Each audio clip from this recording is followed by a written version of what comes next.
Hello. This presentation is going to cover the teaching of productive skills. To start with, if we think about the way in which you learnt your first language, most of us go through a particular process. Firstly, we listen to those around us.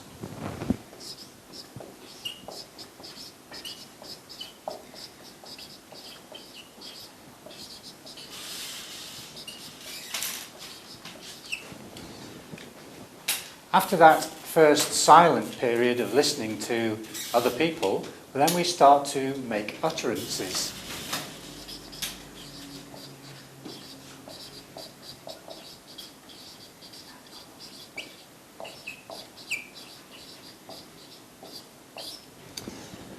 Having learnt to speak, to a certain extent at least, we then go on to learn how to read and to write.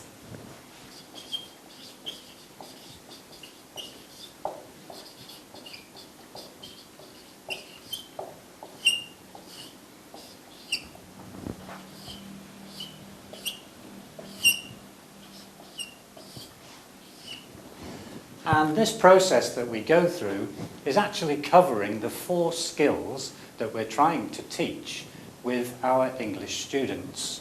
So we have listening, speaking, reading, and writing. If we group those skills into their different types,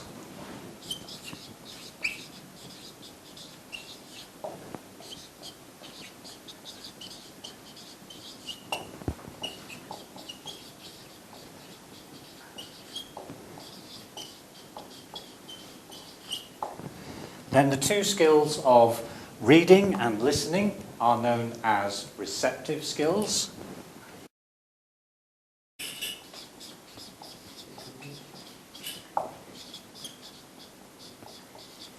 Whereas the skills of speaking and writing are known as productive skills.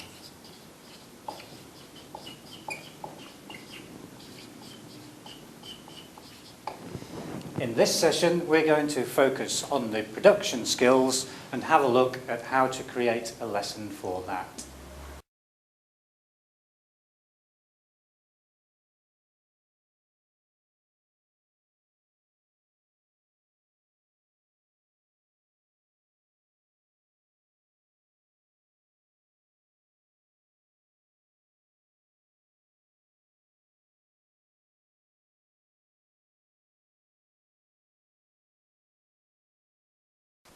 So what we're going to do is to run through a series of methodologies that were created mainly in the 1900s that adopted the idea that language learning should be much more communicative, much more natural. The first one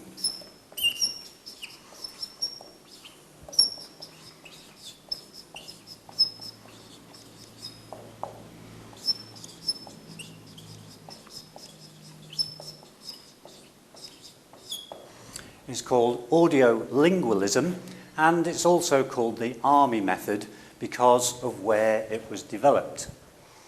Basically, psychology during the 1950s and 60s was building up new theories about behaviorism.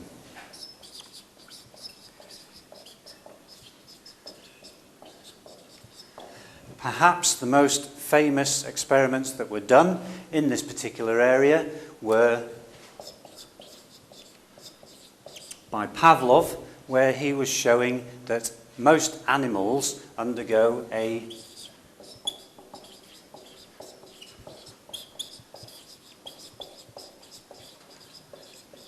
stimulus response mechanism, and he had a series of famous experiments where by ringing a bell he could cause a dog to salivate. That would be his response in the expectation of getting some food. This behaviourist idea of stimulus response was put into an actual teaching methodology. Basically, in the audiolingualism method, these 2 parts of the name tell us what actually happens. Audio is to listen, and lingual is to repeat. So what we do is a series of drills.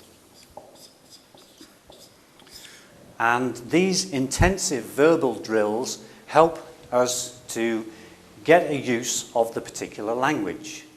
So let's take an example of what those drills might involve. So here is an example of a repetition drill. I will model the language and then my class will repeat after me. So, this is a cup. This is a cup. This is a cup. This is a cup. Spoon. This is a spoon. This is a spoon. This is a spoon. Knife. This is a knife. This is a knife. This is a knife. Thank you.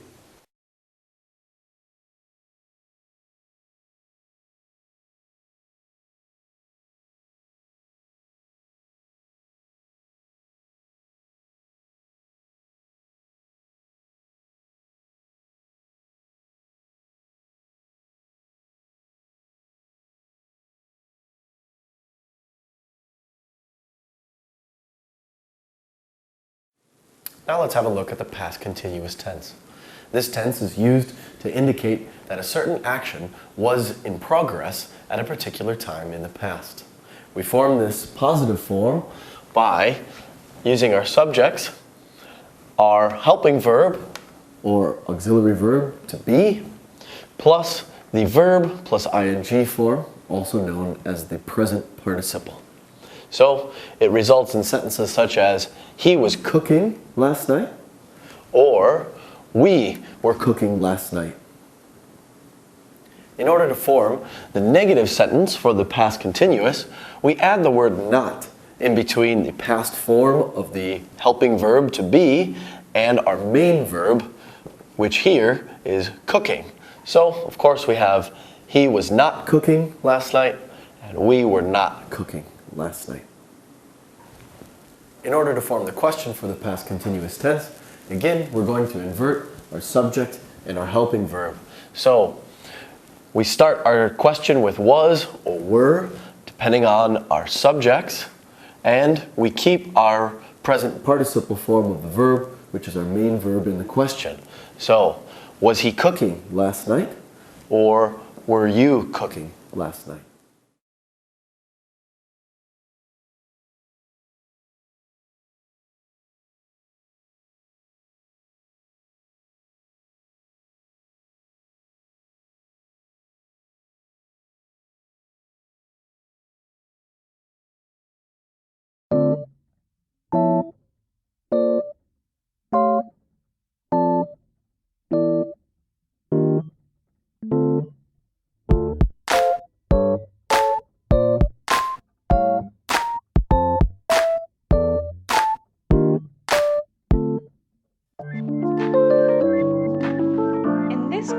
We will show you in the following 8 lessons the most important words for your professional communication.